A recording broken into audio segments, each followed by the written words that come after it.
Hello Kenyans, I hope you are doing good, and I'm also doing good here. Election day is drawing closer.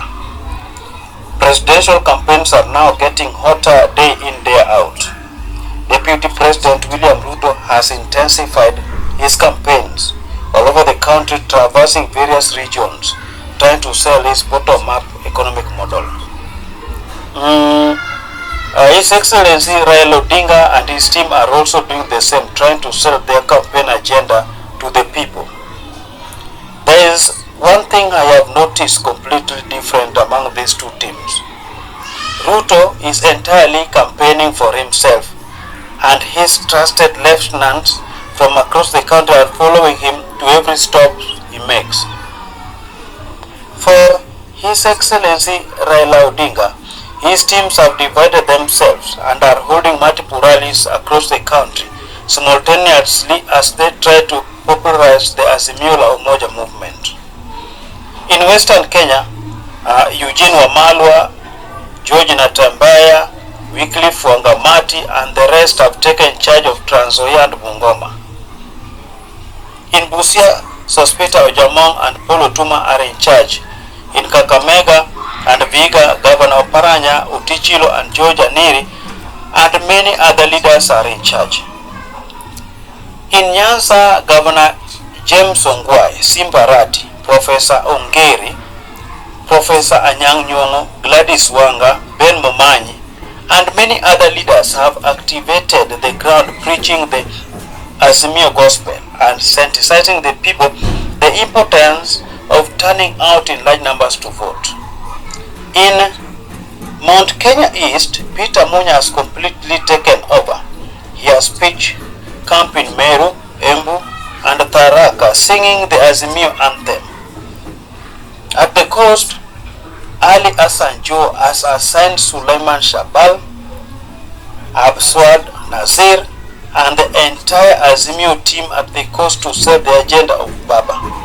Joe with the Sky team together with Junet Mohamed, Kanini Kega, Sabina Chege, Ledama Olekina and Babu Wino are traversing all over the country in thunderous Azimio activations, which are keeping the opponents on toes.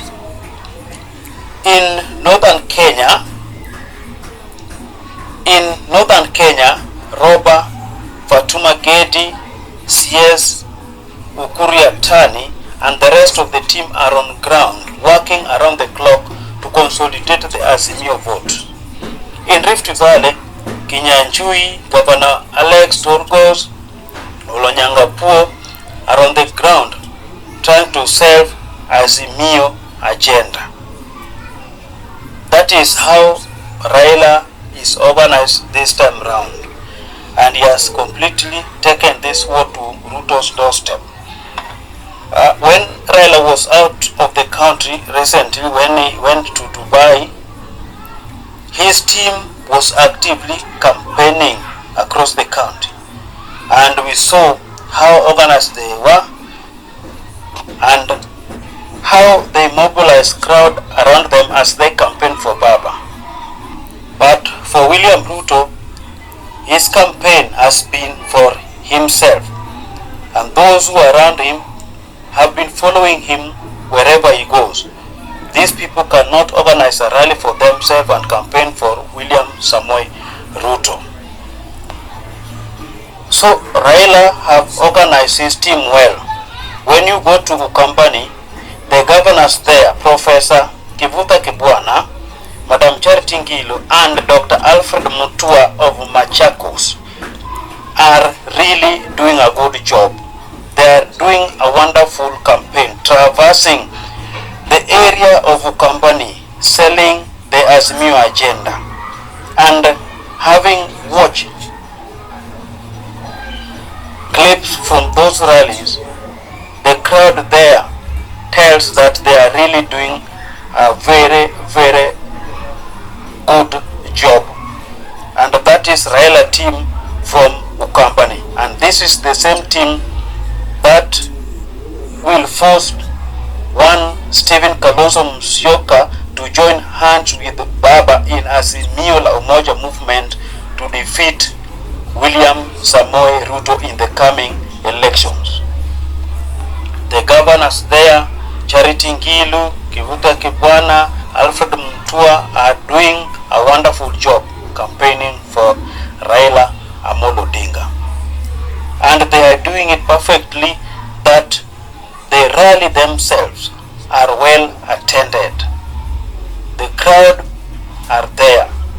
People are going to this rally to listen to the agenda of these politicians who are supporting Baba's Azimio la Umoja movement.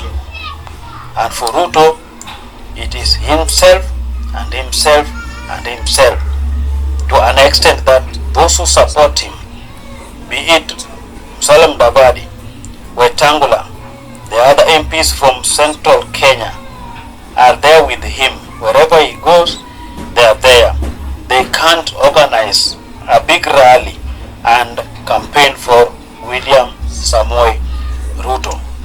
Hopefully, and we are praying that this time round, Baba enters State House. And that is the will of the voters, as it has been. But for today, I'm Kizito.